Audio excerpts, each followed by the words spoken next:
आगे भी देखेंगे। खैर हेडिंग लिखो, हेडिंग लिखेंगे some points with related to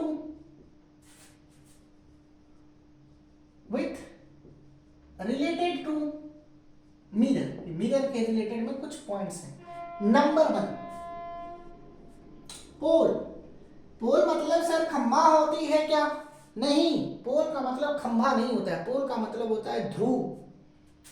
पोल का मतलब होता है ध्रुव। आओ समझा देते हैं क्या होता है। The mid point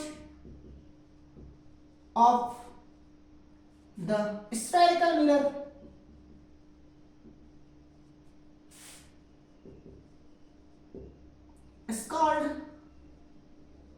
is called pole. The midpoint of the spherical mirror is called pole. It is denoted by P. It is denoted by P. P for pole. जैसे मान लो कि ये तुम्हारे पास एक ठो मिरर है। मान लेते हैं कि ये मिरर है और मिरर का ये सरफेस कॉटेज कर दिया।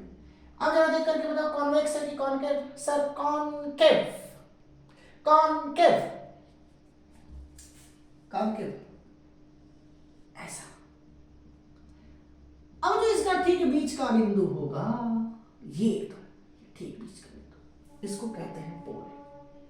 ठीक बीच का जो बिंदु होगा उसको कहेंगे पोल। खंभा, ध्रुव, खंभा नहीं ध्रुव, पोल बोलते हैं, इसको कहते हैं pole. The mid point of the spherical mirror is called pole. ये तो रहा कॉनकेव। अच्छा कॉन्वेक्स की बात कर लो तो इनर सरफेस कॉटेज, ये चीज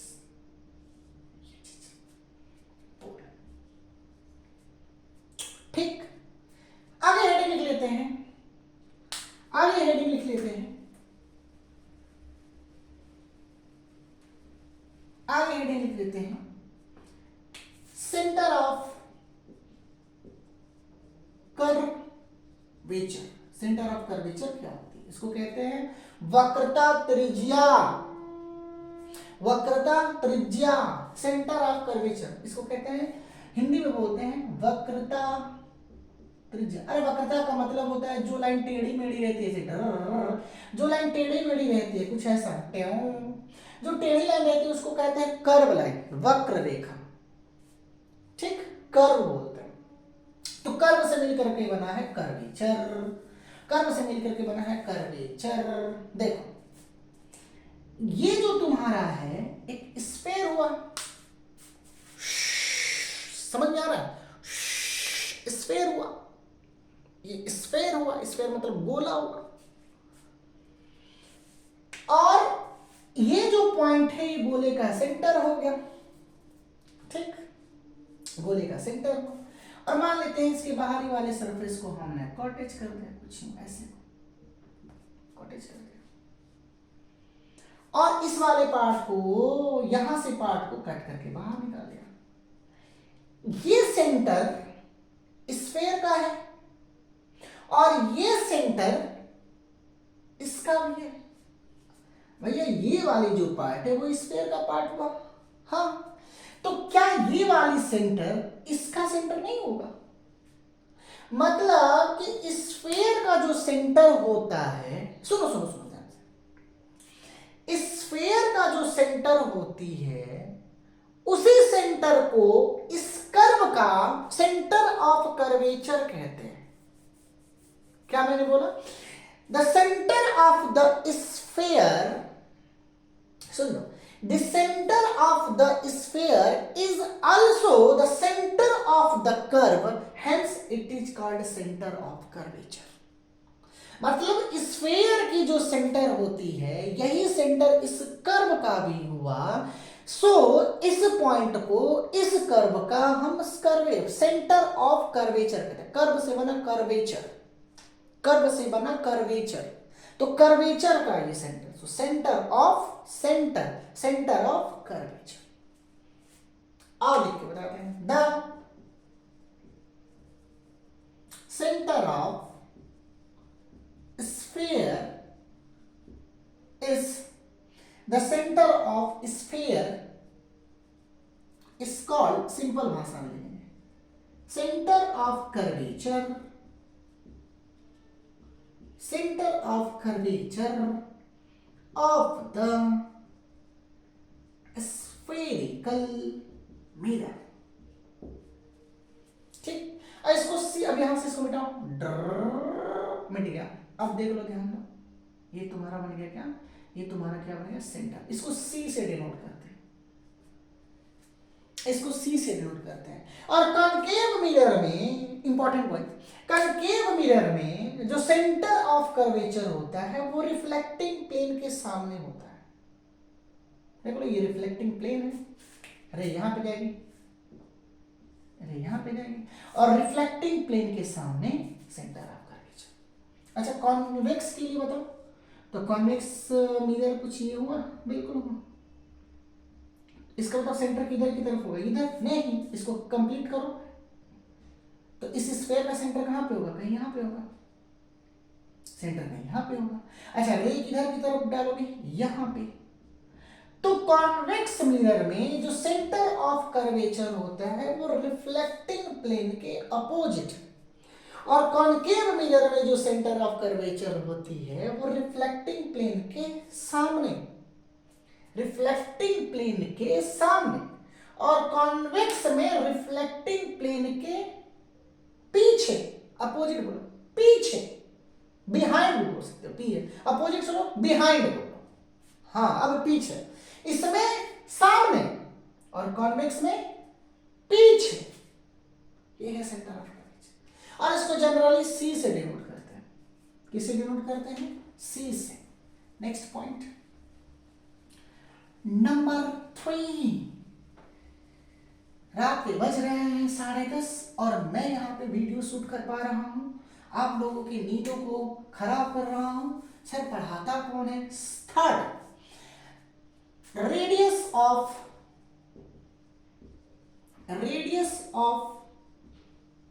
curvature, radius of curvature, the distance from pole to the center of curvature is called radius of curvature. The distance from pole to center of curvature is called radius of curvature. The distance between center of curvature to the pole is called radius of curvature? No. The distance from center of curvature to pole is called radius of curvature? No. The distance from pole to center of curvature is called radius of curvature. हमेशा distance पोल से major करेंगे, हमेशा पोल से। जैसे ये concave mirror हुआ, जी sir mirror भी बनाने नहीं आता आपको, ये मिरर हुआ, ठीक, रिफ्लेक्टिंग प्लेन अंदर है, और ये आपकी क्या हो जाएगी, पोल। यहां पे किसका काम करेगा, सी का। तो P से C की जो डिस्टेंस होगी, P से C की जो डिस्टेंस होगी, रेडियस ऑफ कर्वेचर। कोई ये आकर के बोलेगा distance between P and C is called radius of curvature, या the distance from C to P is called radius of curvature. नहीं, दोनों को खारिज कर देना, कहना distance from pole to centre of curvature is called radius of curvature. कहां से, पोल से सेंटर ऑफ कर्वेचर के बीच की डिस्टेंस को क्या कहते हैं, पोल से सेंटर ऑफ कर्वेचर की जो लेंथ होगी, पोल से सेंटर ऑफ कर्वेचर की जो लेंथ होगी उसको कहेंगे रेडियस ऑफ कर्वेचर। क्यों, it is denoted by, it is denoted by r, it is denoted by r। यहां पे देखो, ये है कॉन्वेक्स, ये क्या क्या था, कॉनकेव, ये क्या है, कॉन्वेक्स। क्यों, P C R, इसमें यहां इंसिडेंट होगा ट्यू ट्यू, और इसमें यहां इंसिडेंट होगा ट्यू ट्यू, ठीक। इसमें रेडियस ऑफ कर्वेचर क्या है, रिफ्लेक्टिंग प्लेन के सामने, और इसमें रेडियस ऑफ कर्वेचर क्या है, रिफ्लेक्टिंग प्लेन के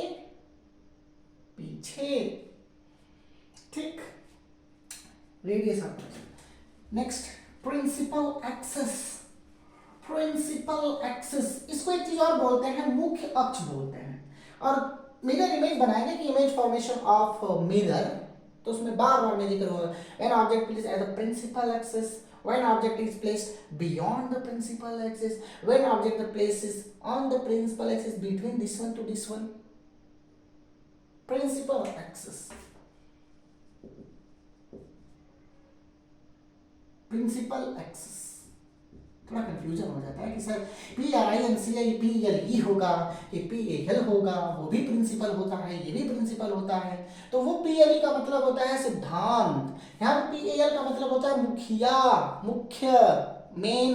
principal axis, the line joining, the line passing from, not joining, the line passes through C and P. C for circuit, C for curvature, P for pole. The line passes through C and P and so on and beyond, not so on, and beyond of the mirror is called principal axis. Principal axis। जैसे ये mirror हुआ, इसका part curve polished हुआ, reflecting surface ये हुआ, ये C हो गई, ये P हो गया। तो एक ऐसी लाइन ड्रॉ करो जो P और C को भेदते हुए निकल जाए, काटते हुए निकल जाए। ये प्रिंसिपल एक्सिस, प्रिंसिपल एक्सिस। बोलो बात समझ में? एक पॉइंट और समझा देते हैं, फोकल पॉइंट एकदम इंपॉर्टेंट है। Focal point, focal point, focal point important. Focal point, the point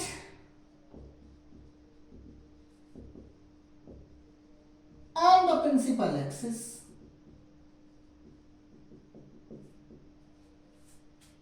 at which the rays of light meet or appear to meet, या तो मिलते हैं या तो मिलते हुए अपीयर होते हैं। ऐसा लगता है कि इस पॉइंट से आ रही नहीं तो इस पॉइंट से जा रही, या तो वास्तव में मिलते हैं या मिलते हुए अपीयर होते हैं, प्रतीत होते हैं कि इस पॉइंट से आ रही या तो जा रही। The point on the principal axis at which the rays of light meet or appear to meet after reflection, after reflection, reflection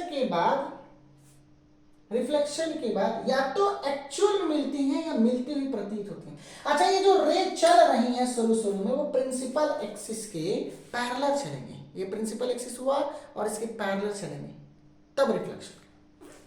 मतलब ये हुआ कि मान लेते हैं कि सर ये आपका मिरर है, बहुत अच्छा सर, बहुत अच्छा, वेरी गुड, और ये प्रिंसिपल एक्सिस और ये किसका काम करेगा? पोल, और ये सी का, और ये एक रे चली प्रिंसिपल एक्सिस के पैरेलल। यहां पे इसके बाद लिखना चाहिए moving parallel to the principal axis, the point on the principal axis at which the ray of light meet or appear to meet after reflection which is initially moving parallel to the principal axis।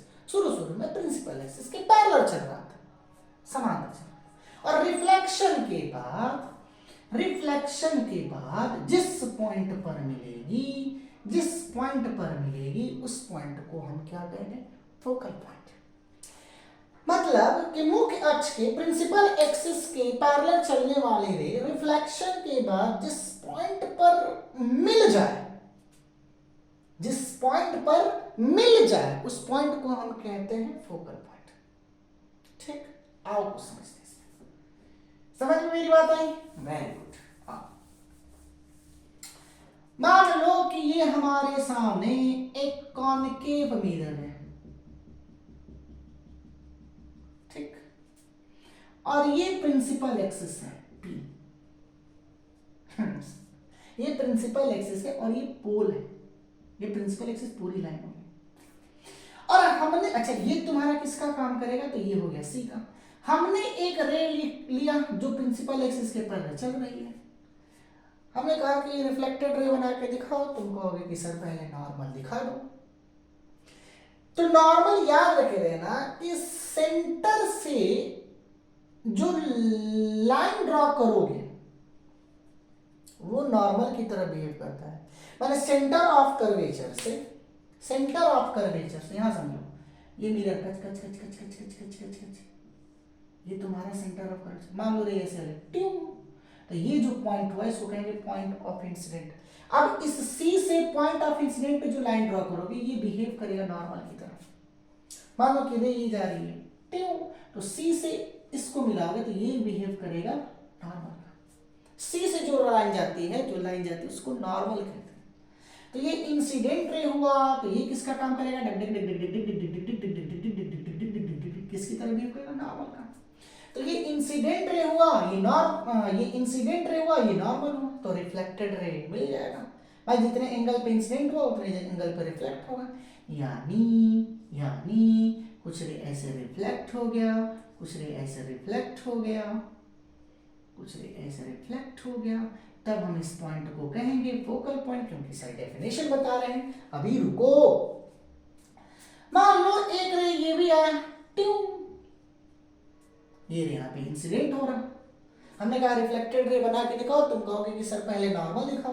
तो हमने C से इस point को मिलाया, टक टक टक टक टक टक टक टक, एक मिनट, टक टक टक टक टक टक टक, ये नॉर्मल हो गया। ये किसका काम करेगा, एंगल ऑफ इंसिडेंट, तो रिफ्लेक्टेड रे बना दो, ये टचक, देख लो ये हुआ फोकल पॉइंट। है सर ये क्या हुआ, फोकल पॉइंट शिफ्ट हो गई, फोकल पॉइंट चेंज हुआ। एक और रे बना के दिखाओ, ये गया है, इस C से इस पॉइंट को मिलाओ, ये किसका काम करेगा, angle of incident. Reflected ray बनाओ, टचक, रिफ्लेक्टेड बनाओ, टचक, फोकल पॉइंट ये हुआ। ये क्या हुआ सर, डेफिनेशन के हिसाब से तो फोकल पॉइंट ये होना चाहिए, बट जैसे जैसे जैसे जैसे रेस प्रिंसिपल एक्सिस के पास जा रही है वैसे वैसे वैसे फोकल पॉइंट इनने चल रहा है।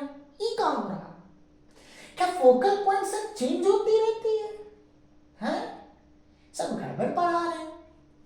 देखो गड़बड़ नहीं पढ़ा रहे, होती क्या है, जितने सारे रेज होते हैं जो बुक में बना है, सारे के सारे रेज को प्रिंसिपल एक्सिस के बहुत क्लोज होनी होती है।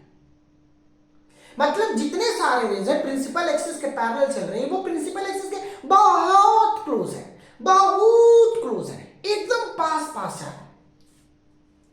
मतलब ये तुम्हारी कॉनकेव मिरर हुआ, और जो रेज आ रही है ट्यू ट्यू ट्यू प्रिंसिपल एक्सिस के एकदम क्लोज, एकदम क्लोज, तब ये सारे की सारी रे रिफ्लेक्शन के बाद किसी एक पॉइंट पर मिल जाएंगे, तब इस पॉइंट को हम फोकल पॉइंट कहेंगे।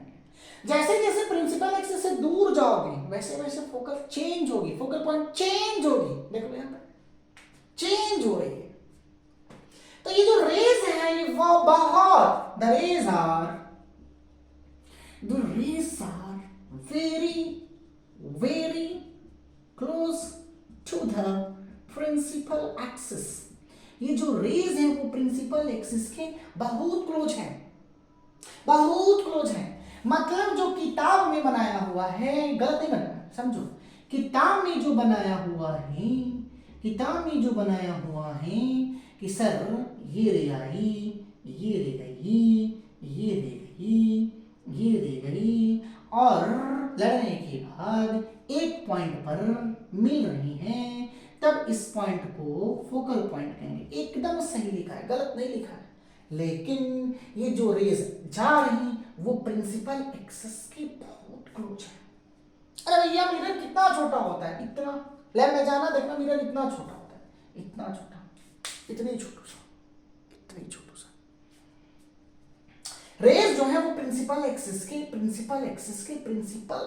के बहुत क्लोज है, तब जाकर के रिफ्लेक्शन के बाद किसी एक पॉइंट पर मिलेंगे। बहुत दूर दूर दूर दूर कर दोगे तो फोकल पॉइंट शिफ्ट हो गया। समझ में मेरी बात है? तो कल फिर हम आएंगे रे डायग्राम के साथ। तब तक आप पढ़ाई करते रहो। All the very best.